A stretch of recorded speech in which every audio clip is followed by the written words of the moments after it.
지금 대한민국 경제가 그냥 다 무너지고 있습니다. 무너지고 있는데 상당히 심각한 상황입니다. 저는 이제 한국 경제 모델이 사실상 수명이 다했다 이제 이러는데 그 근본 원인은 우리 사회를 옥죄고 있는 게 근본 원인이 분단이잖아요. 결국은 분단으로 인한 것 같아요. 분단이 근본 원인인 것 같습니다. 이제 저는 대한민국 경제는 기본적으로 식민지 사회 경제 구조라고 봅니다. 우리가 흔히 이거를 좀 이제 포장을 해서 하는 표현이 국제 분업 구조거든요. 국제 분업 구조인데 우리한테는 그게 사실이니까 식민지 사회 경제 구조고 우리나라의 산업 체계가 굉장히 식민지적인 산업 체계입니다. 산업 체계를 가지고 있어요. 이게 이제 그러니까 사실은 윤석열 정권에 들어와 가지고 윤석열 정권은 기본적으로 분단 세력이죠. 분단 세력이고 사실 친일 세력이죠. 그러다 보니까 이게 이제 붕괴돼 가고 있는 것 같습니다. 붕괴시키고 있는 것 같습니다. 그래서 이제 어차피 이제 철저하게 다 이제 무너지는 것 같아요. 대한민국의 사회 경제가 철저하게 다 이제 무너지고 있는데 그러면 이제 차기 민주당 정권은 기본적으로 이제 어쨌든 간에 국정을 운영하는 민주당 정권 입장에서는 이게 이제 완전히 새로운 집을 지어야 되는 기회이기도 하고 찬스이기도 하고요. 찬스이기도 하고 그다음에 또 하나 이제 이게 그러니까는 중요한 하나의 도전이기도 하죠. 새로운 집을 짓는 것은 그렇게 가벼운 과제가 아니잖아요. 가벼운 과제가 아닙니다. 그래서 오늘 이 주제를 좀 이제 가지고 여러분들에게 정리를 하려고 하고 있습니다. 오늘 뭐 현재는 많이들 안 들어와 주셨지만은 빈센트님이 지지난주 제가 말한 경제 전망이 맞을 것 같아요. 무슨 근거로 그런 말씀하시는지 모르겠지만은 뭐 요즘 아주 그냥 복잡하죠. 다음 주에 한번 지켜봅시다. 케빈 앤들님도 들어오시고 박주민님은 박주민 의원이 아니시겠죠? 이름이 동명이인이겠죠. 예. 그다음에 뭐 홍승표님도 최숙경님도 들어와셨고 이게 왕진카입니까? 왕진카이님이라고. 그다음에 꿈꾸다님, 삼룡이님.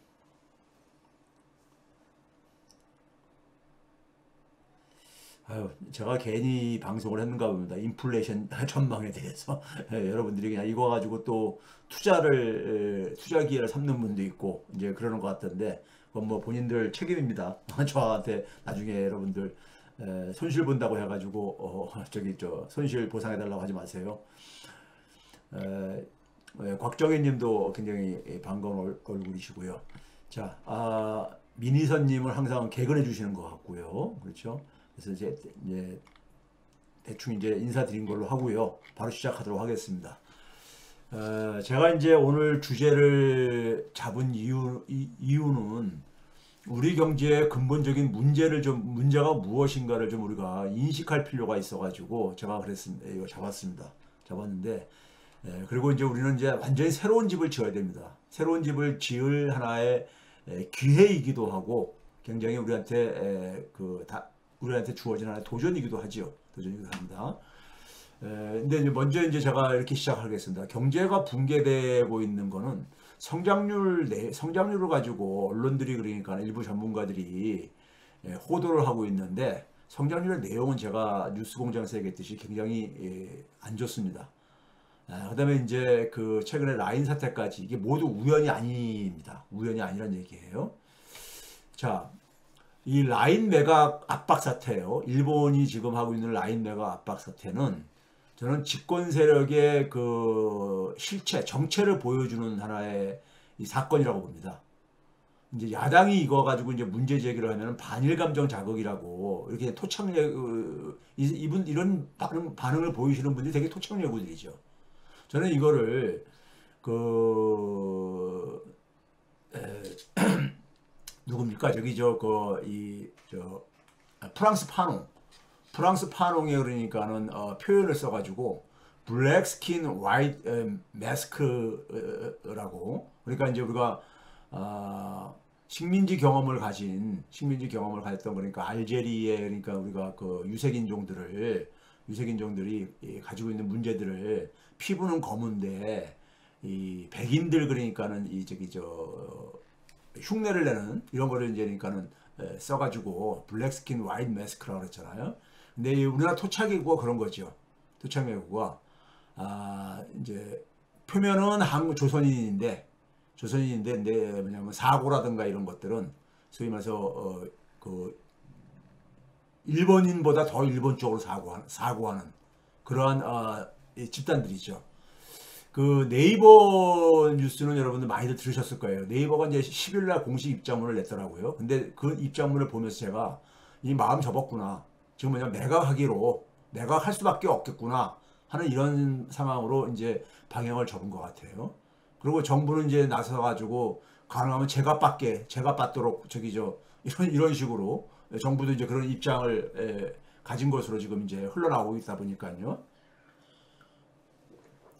근데 사실 이 문제는요, 우리가 흔히 일부에서도 사용을 하고 있지만 데이터 영토 전쟁이거든요. 지금 산업 생태계가 우리가 2010년 전후로 해가지고 우리가 흔히 말해서 모바일 그 생태계가 이 산업 생태계가 주도를 했다면은 지금은 이제 그러니까 우리가 2020년 전후에는 우리가 인공지능이 주도하는 새로운 산업 생태계가 이제 그러니까 우리가 진화를 하고 있거든요. 진화를 하고 있는 데 속에서 그런 점에서 이제 그러니까 데이터는 굉장히 중요한 하나의 자원이지요. 데이터는 굉장히 중요한 자원입니다. 그런데 이제 이 부분과 관련해 가지고 지금 뭐 반도체 가지고도 이제 우리가 사실 이 전쟁이 벌어지고 있지만은 데이터 가지고도 지금 이제 전쟁이 벌어지고 있는 거예요. 그런 상황 속에서 저는 이걸 이제 봅니다. 근데 여기에 대해서 그러니까 우리 윤석열 정권이 보여주는 모습은 참 비참하죠. 한마디로 비참하죠. 네? 비참하고 이들이 기본적으로 그러니까는 저는 토착 애국이기 때문에 이런 모습을 보인다고 생각을 합니다. 그래서 제가 윤석열 정권 집단은요, 제가 오늘 이 얘기를 꺼내는 이유가 있습니다. 우리나라 이제 산업 구조하고 경제 구조를 얘기를 하기 위해서 제가 이 얘기를 꺼내는 건데, 제가 최백은 TV 128회에서 프랑스 파농을 제가 소개한 적이 있을 거예요. 저는 이제 대학 다닐 때 처음 이제 프랑스 파농에 이제 그러니까는 책을 접하고 이 사람에 대해서 이제 그러니까 알게 됐었는데, 그 당시에 이제 그러니까는 뭐 대지에 저주받은 자들 뭐 이런 책들이 그러니까 이렇게 알려지고 그랬었던 겁니다.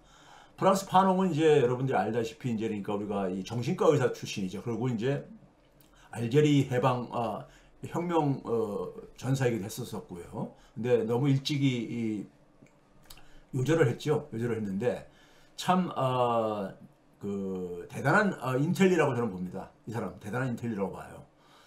사실 어떻게 보게 되면 그 당시가 어떻게 보면 더 제대로 된 지식인이 많았었던 것 같아요. 이분이 아마 1920년대 25년인가 아마 이 정도 출생을 해가지고 1960년 전후에 사망한 걸로 제가 이제 이렇게 알고 있는데, 기억을 하고 있는데 정확하지는 않습니다. 하여간 요절을 했습니다. 요절을 했는데 이분의 이제 그러니까는 그 인식을 보게 되면은 참 지금도 여전히 그러니까 유효한 이런 이제 그러니까 지적을 하고 있어요.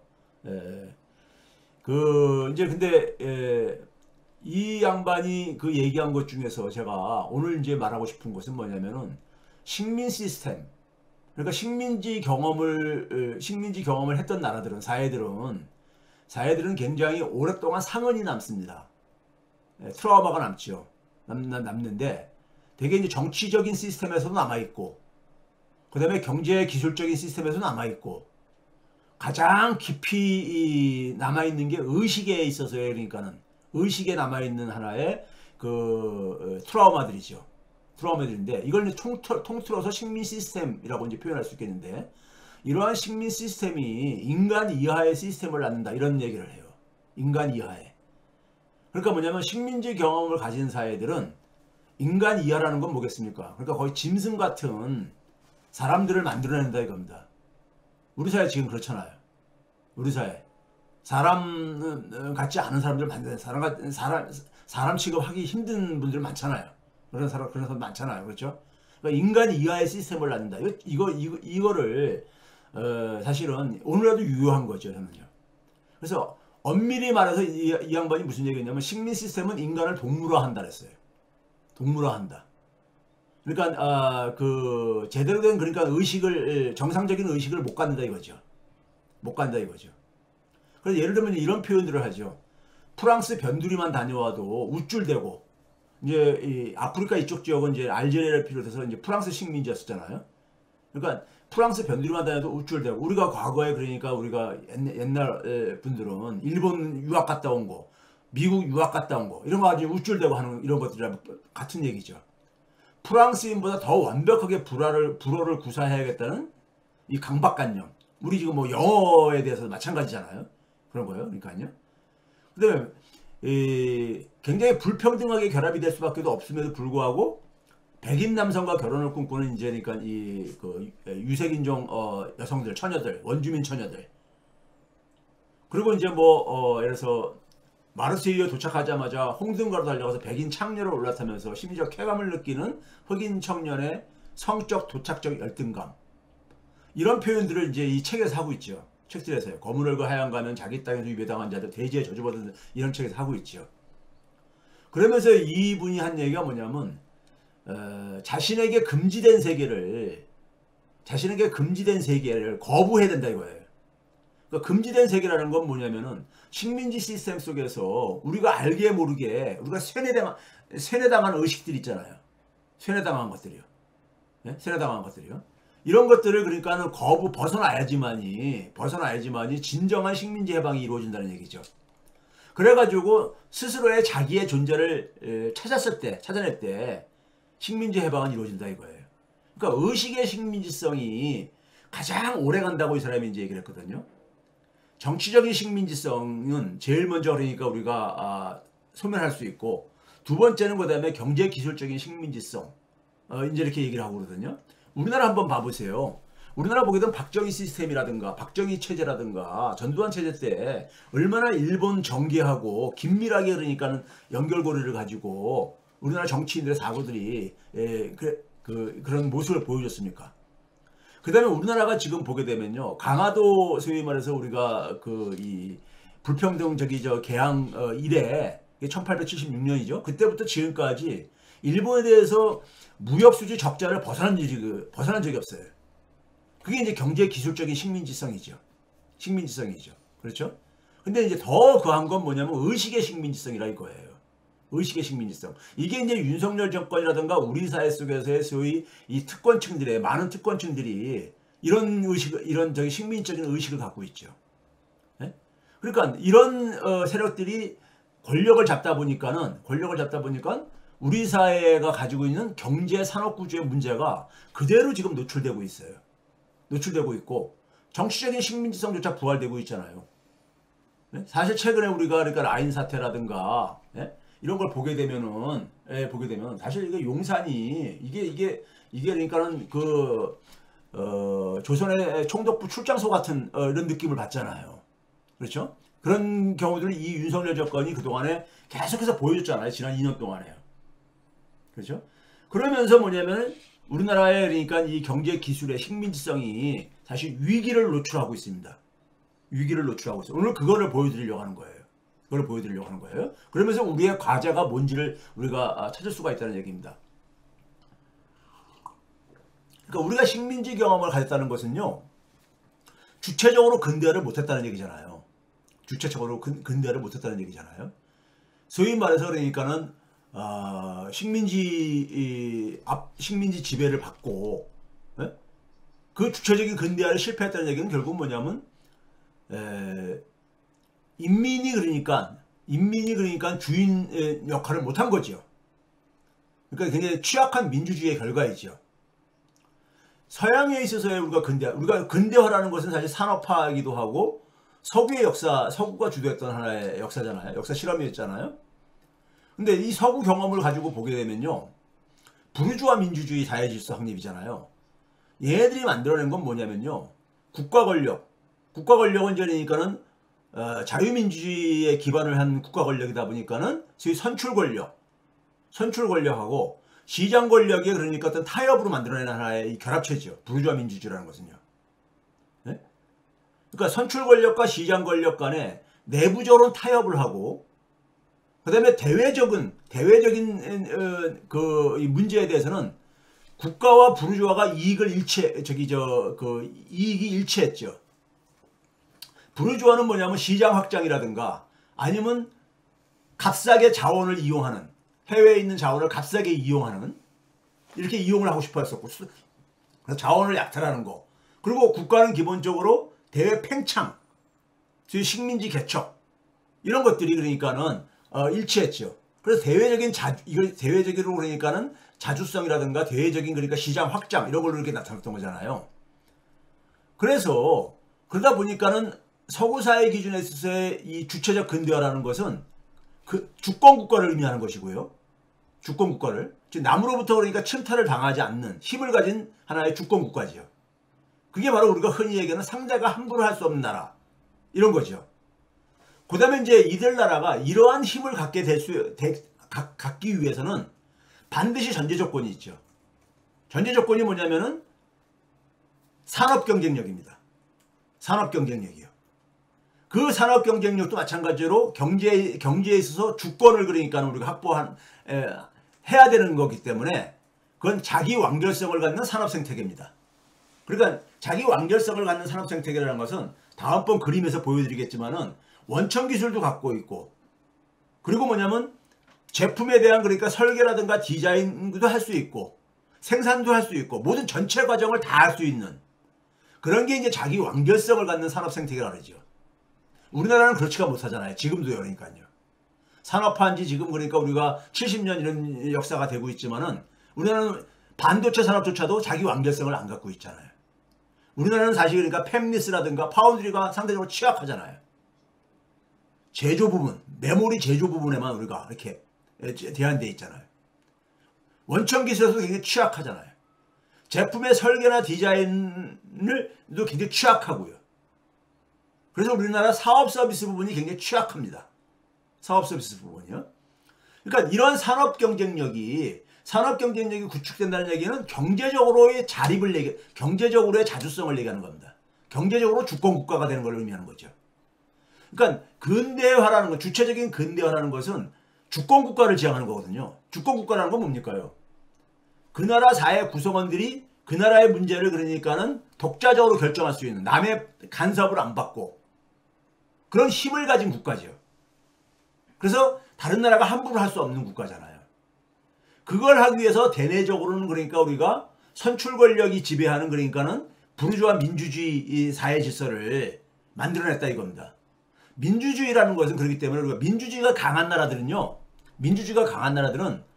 작은 나라라 하더라도 인구나 경제 규모가 작아도 경제 강국들이 함부로 못합니다. 함부로 못해요. 전 세계 한번 봐보세요. 유럽에 그러니까 우리가 뭐 스위스라든가 인구 작잖아요. 저 북유럽 국가들 작잖아요. 인구가요. 인구 작다 보니까 경제 규모도 작지요. 상대적으로요. 근데 미국이나 중국 이런 데는 함부로 못하잖아요. 함부로 못해요. 아시아에서도 싱가포르 같은 나라 함부로 못합니다. 네? 함부로 못해요. 그렇죠? 그 이유가 어쨌든 간에 소위 말해서 선출 권력과 그 나라 사회 구성원들이 하나의 그 일체화된, 그러니까 선출 권력이 굉장히 정당성을 갖는, 예? 이런 이제 그러니까 우리가 사회 질서에서는 그러한 사회가 가능하죠. 그리고 이제 그러한 나라들은 기본적으로 산업 경쟁력도 자기 완결성을 갖는 산업 생태계를 구축하려고 합니다. 즉 다른 나라한테 의존하지 않기 위해서, 다른 나라한테 기술적으로 종속되지 않기 위해서, 다른 나라한테 경제적으로 그러니까는 종속되지 않기 위해서 이렇게 하는 거죠. 경제 주권이죠. 정치 주권만 중요한 게 아니라, 군사 주권과 정치 주권만 중요한 게 아니라 경제 주권도 중요한 거죠. 이걸 하기 위해서 산업 경쟁력은 굉장히 중요하고, 그 산업 경쟁력은 독자적인, 그러니까 자기 완결성을 갖는 산업 생태계를 구축할 때 가능한 거죠. 영국이 그랬고 미국이 그랬잖아요. 그리고 오늘날 우리가 소위 말해서 주요 선진국가들이 다 이제 이러한 모습을 추구를 하고 있죠. 그것이 결국은 뭐냐면 국가 경쟁력을 결정을 하죠. 소위 지배적인 군사력을 가질 수 있게 해주고, 나아가서는 화폐에 대한 그러니까 지배권, 화폐 패권까지도 그러니까는 보장해주고 있잖아요. 대표적으로 19세기의 파운드 패권, 20세기의 달러 패권, 그리고 영국의 해군 군사력, 예? 미국의 그러니까 20세기의 군사력, 이런 것들이 이 산업 경쟁력하고 밀접하게 관련돼 있어요, 이거죠. 예? 그래서 우리나라는 근데 자기 완결성을 갖지 못해요. 산업생태계가요. 소위 말해서 제가 얘기하는 식민지적인 산업체계입니다. 식민지적인 산업체계예요. 이게 이제 그러니까 저는 수명이 그러니까 사실 끝났다 이겁니다. 끝나가고 있다 이거예요. 굉장히 경제의 위기가 오고 있다 이겁니다. 산업에 굉장히 위기가 오고 있다 이겁니다. 이게요. 이 문제 때문에. 그걸 오늘 좀 얘기를 하려고 하는 겁니다. 그래서 우리는 지금 뭐냐면 차기 민주당 정권은 이 문제를 해결하지 못하면요.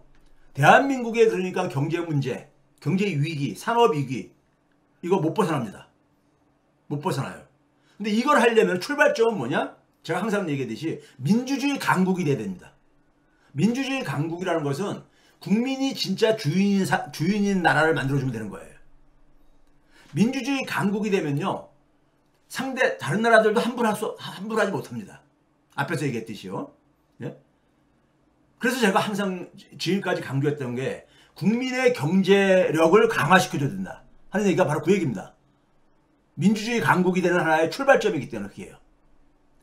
네? 자, 그래서 이걸 제가 간단하게 요약을 한 게 이 그림입니다. 영국이나 미국 국가가 패권 국가가 된 이들이 그러니까는 발전해온 하나의 과정을 봐보세요. 과정을 보시게 되면요. 맨 밑에부터 좀 봐보세요. 산업 생태계를 영국이 그러니까는 19세기의 산업 생태계는 영국이 만들었잖아요. 20세기에는 미국이 만들고 있고요. 그렇죠? 이들은 자기 완결성을 갖는 산업 생태계를 만들었잖아요.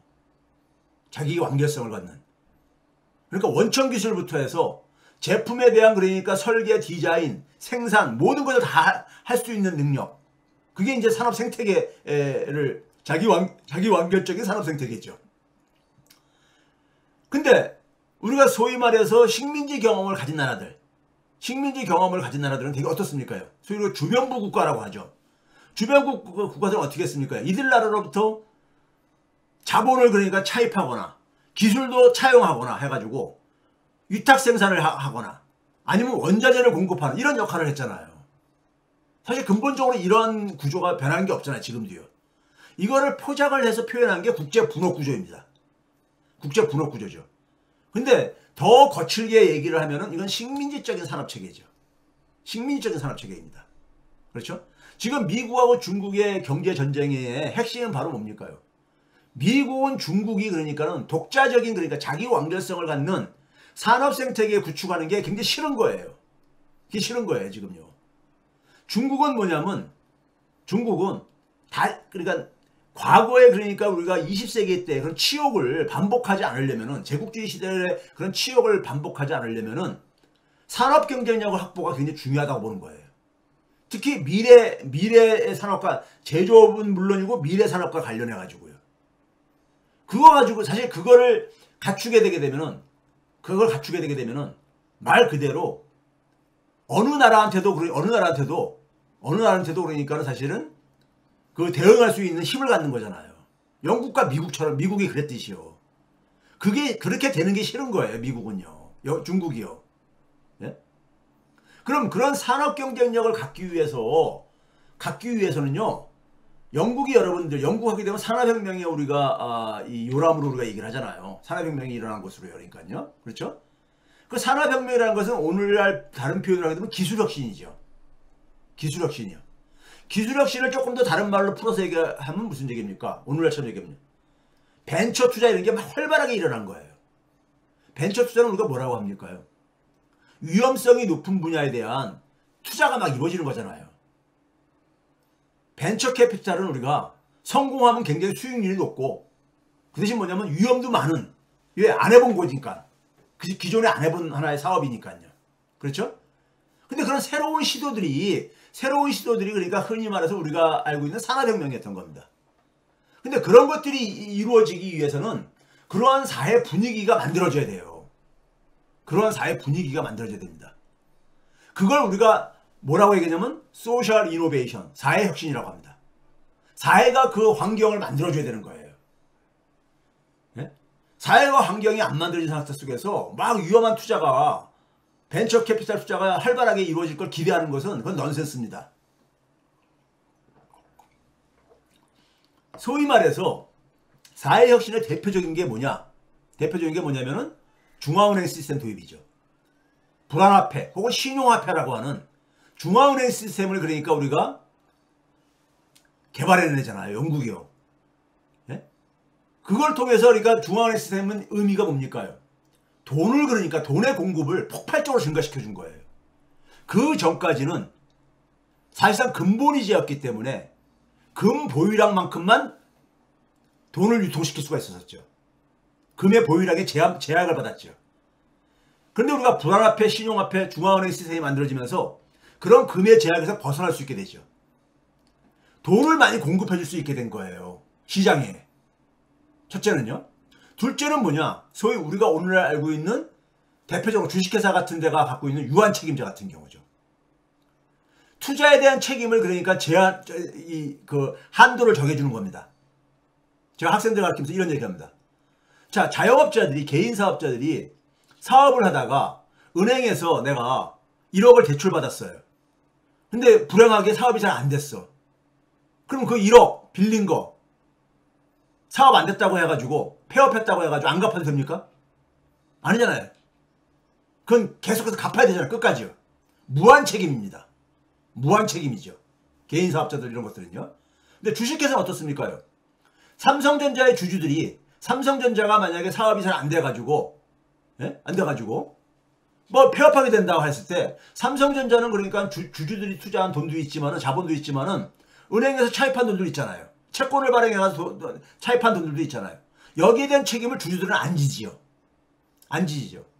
자기가 보유한 주식만 휴지 조각이 되는 거죠. 그렇죠? 그런 점에서 책임을 굉장히 그러니까 제한시켜 준 거예요. 줄여준 겁니다. 그러니까는 당연히 뭐냐면은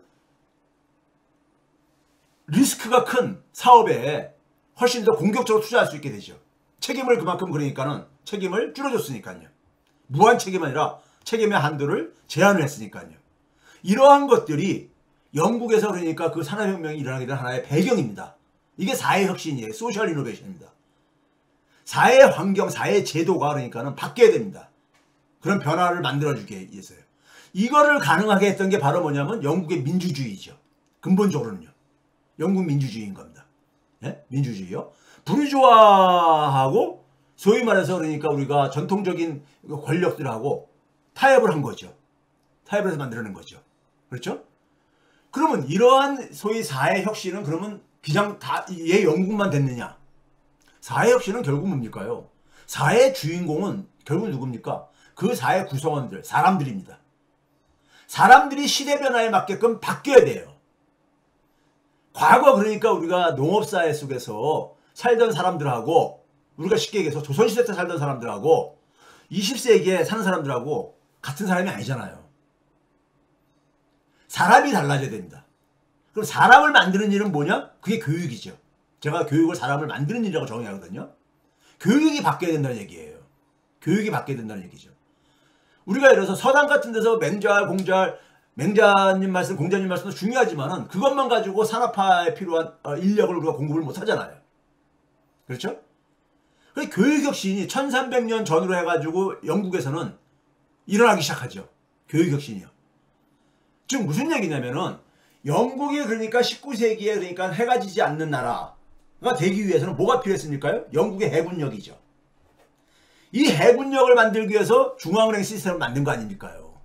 중앙은행 시스템을 만든 영란은행이 출범할 때 기본적으로 그러니까 우리가 그 당시에 그러니까는 왕과 의회가 영국의 그러니까 해군력을 프랑스하고 경쟁할 수 있는 해군력을 갖기 위해서 돈이 필요했는데 그 돈을 그러니까 자금을 지원받는 과정에서 출현한 게 중앙은행 시스템이라 했잖아요. 중앙은행 시스템이라 했잖아요. 그 해군력을 갖게 되고 군사력이죠. 그리고 그러한 중앙은행 시스템과 유한 책임대 사회혁신들이 산업의 혁명을 만들어냈죠. 산업 경쟁력을 만들어냈죠. 새로운 산업들을 만들어낸 거예요. 새로운 산업들을요. 그 산업 경쟁력과 경제력의 군사력에 기초화해가지고 화폐 지배력, 소위 파운드 지배력을, 파운드 그러니까 패권을 만들어낸 거 아닙니까? 20세기의 미국이 이거 똑같아요. 19세기 후반부터 그러니까 미국에서 제조업혁명이 그러니까 우리가 기술혁명이 많이 일어나고 그랬던 것 똑같은 거죠. 네? 똑같은 겁니다. 근데 그 사회혁신 이전에 교육혁신이 필요하다 이거예요. 그럼 우리 사회가 지금 그러니까 기존의 낡은 집이 다 무너지고 있어요. 붕괴되고 있습니다. 식민지업 산업체계가 붕괴되는 이유는 뒤에서 말씀드릴 거고요. 붕괴되고 있으면 새 집을 지어야 되는 거예요. 새 집을 짓는 과정은 이러한 과정이 필요한 거예요. 이러한 과정. 즉 뭡니까요? 산업이라는 것은 일자리하고 소득을 만들어주는 원천입니다. 소득과 일자리를요. 그러니까요. 사람들의 일자리하고 소득을 만들어주는 원천이잖아요. 그게 바로 이제 국가의 경쟁력이기도 하죠. 물질적인 경쟁력이죠. 그렇죠? 자, 그럼 그런 것이 만들어지기 위해서는 사회혁신이 필요하다 이거예요. 새로운 시도가 활발하게 일어날 수 있는 사회혁신이 필요하다 이거죠. 그게 제가 그동안 쭉 얘기했던 뭡니까요? 그게 국민들이 소득과 금융에 대한 기본적인 권리를 찾아줘야 된다. 그래야 사람들이 여유가 있고 많은 문제가 풀립니다. 뒤에서 하나하나 얘기하겠지만요. 풀립니다. 근데 그걸 하기 위해서 지금 사람들이 그러니까 우리는 굉장히 과거에 지금 닫혀 있어요. 과거에 닫혀 있습니다. 소위 식민 시스템에 닫혀 있어요. 그럼 우리 자신에게 우리가 금기를 설정하고 있죠. 금기를요. 금기를. 우리는 꼭 뭐냐면 미국이 했냐 안 했냐 이거를 그러니까 맨날 비교하려고 하고 있고 해외에 이런 사례가 있냐 없냐 이렇게 애들 사고하는 거. 그게 프랑스 파농이 얘기한 뭡니까 이게 자신에게 금지된 세계를 설정하고 있는 거예요. 여기서부터 벗어나야 된다고 제가 지난번에도 얘기했잖아요. 민주정권의 민주개혁 진영의 마지막 이 장애물이 이걸 넘어서야 된다 그랬잖아요. 이걸 넘어서지 못하면요 선진국가 못 돼요. 식민 시스템에 우리가 갇혀 있는 거거든.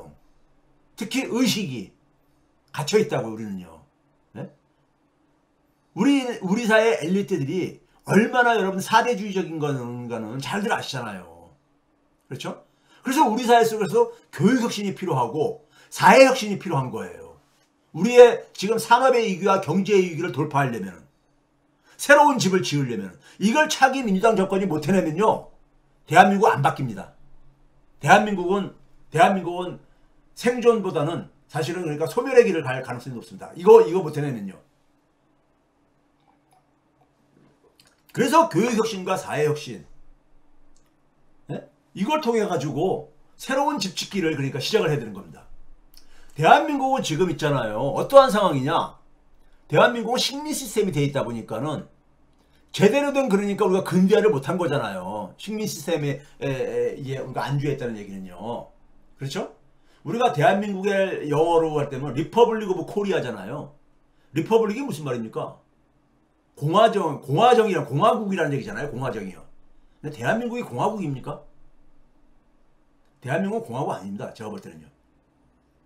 공화국이라는 건 뭡니까요? 공화국에 우리가 이 핵심적인 내용이 퍼블릭 아닙니까? 퍼블릭이요. 리퍼블릭한테 퍼블릭입니까? 퍼블릭의 라틴어 어원이 퍼블리쿠스죠. 퍼블리쿠스가 무슨 의미를 갖고 있냐면 피플입니다. 인민이에요. 인민. 우리가 로마 하게 되면은 로마 공화정이라고 그러잖아요. 로마가 그렇게 엄청난 제국을 만들 수 있었던 힘은 로마 공화정에서 나온 겁니다. 로마 공화정은 여러분은 로마 공화정은 뭐가 떠오릅니까? 우리가 중학교 다닐 때 세계사 이런 데서도 우리가 들어본 적이 있겠지만 집정관 체제. 집정관이라는 게 뭡니까? 직접 선출하는 거잖아요. 로마의 시민들이요. 이 집정관이 행정과 군사에 대한 권한을 가진 선출 권력이 있었잖아요. 선출 권력이요. 시민들이 선출한 거잖아요. 세습 권력이 아니라. 네? 세습 권력이 아니라. 시민들이 선출했다고 그 당시 시대예요. 거기다가 또 한 가지 뭡니까요? 다양한 공공시설을 제공을 했죠. 로마 우리가 이 무슨 뭐 폼페이라든가 이런 데 가게 되면은 그 당시에 그러니까는 이 소위 이 상수도 역할을 했던 물이 그러니까 다 공급이 되고 목욕탕이 그러니까 다 시민들한테 다 그러니까 이용하게 되는 대중목욕탕이 굉장히 발달하고 여러 가지 다양한 공공시설이 누구나가 이용할 수 있는 공공시설이 그러니까 제공됐잖아요. 가뭄이 들게 돼가지고 물이 부족하게 되면 귀족들부터가 물을 그러니까 개인적으로 단수를 하고 이렇게 했다는 거 아닙니까? 그렇게 해가지고 만든 도시공화국이었었죠. 도시공화국에서 그러면서 거기서 뭐가 발전했다. 도시공화국, 도시라는 것은 시장이 그러니까 우리가 농촌이 아니니까요. 시장 경제가 활동하는 영역이잖아요. 도시라는 것은요. 이 도시국과 상품 경제의 공존이 로마의 경쟁력을, 경제적인 경쟁력을, 산업 경쟁력을 만들어낸 거죠. 그것이 결국은 뭐냐, 로마의 군사력의 밑바탕이 되고 로마 제국의 그러니까 로마의 번영의 그러니까는 하나의 힘이었잖아요. 그러니까 우리가 역사적으로 쭉 보게 되면요, 역사적으로 되게 그러니까는 번영했던 나라들의 공통점이 뭐냐면요, 공통점은 뭐냐면은 선출 권력이 그러니까 선출 권력과 그 다음에 이제 뭐냐면 경제적인 권력이 이게 균형을 이루는 사회입니다. 이루는 사회예요. 선출 권력은 대개 뭐를 위한 겁니까? 공공성이죠. 공공성이라는 건 뭐예요? 모두가 함께 살아가는 사회, 집을 만드는 거잖아요. 모두가 함께 살아가는. 그렇죠? 근데 이 공공성이 약화되면은 각자 도생이죠. 그럼 뭡니까요? 돈이 지배하는 사회로 전락하죠. 돈이 지배하는 사회로요. 그렇죠? 그렇기 때문에 공공성이 튼튼하려면은 즉 인민의 주권이 그러니까는 성립해야 됩니다. 형성돼야 돼요. 인민의 주권은 뭘 의미하는 겁니까? 선출 권력을 그 사회 구성원들이 스스로 그러니까는 결정할 수 있고 할 수 있는 이 선출 권력이 소위 현대적으로 얘기하면 이게 민주주의죠. 그렇죠? 민주적인 권력이 시장 권력을 견제가 가능해야지만이 그 사회는 번영을 할 수가 있습니다. 번영을 할 수가 있어요. 대한민국 사회가 제가 공화국이 아니라는 이유는 공공성이 실종됐잖아요. 선출 권력이 제 역할을 못하고 있잖아요. 네? 못하고 있잖아요. 그러다 보니까 시장 권력이 지배하는 사회잖아요. 대한민국은 사실상이에요. 돈의 힘이 지배하는 사회잖아요. 그러다 보니까 우리가 각자 도생 이런 얘기를 하고 있는 거 아닙니까요? 그렇죠? 자, 제가 그동안 쭉 얘기했던 게 바로 그거잖아요. 사회를 만들어졌을 때 사회라는 것은 만들어졌을 때 사회라는 것은 시장의 영역이 있고 정치 영역이 있다. 네? 이 두 가지가 상호 견제와 균형을 하면서 번영을 할 수가 있다 이겁니다. 하나는 1원 1표의 돈의 힘이 지배하는 곳이고 정치 영역은 1인 1표 민주주의 원리가 지배하는 곳인데 이 민주주의가 건강해야지만이 민주주의가 시장을 그러니까 견제하고 통제를 할 수 있어야지만이 그 사회는 제대로 그러니까 번영할 수 있다 이겁니다. 근데 정치 영역이 정치가 실종되고 민주주의가 쇠퇴하게 되면은 시장만 남게 되는 거잖아요. 시장만 남게 되게 되면은 결국 그 사회는 야만적인 사회로 추락하잖아요.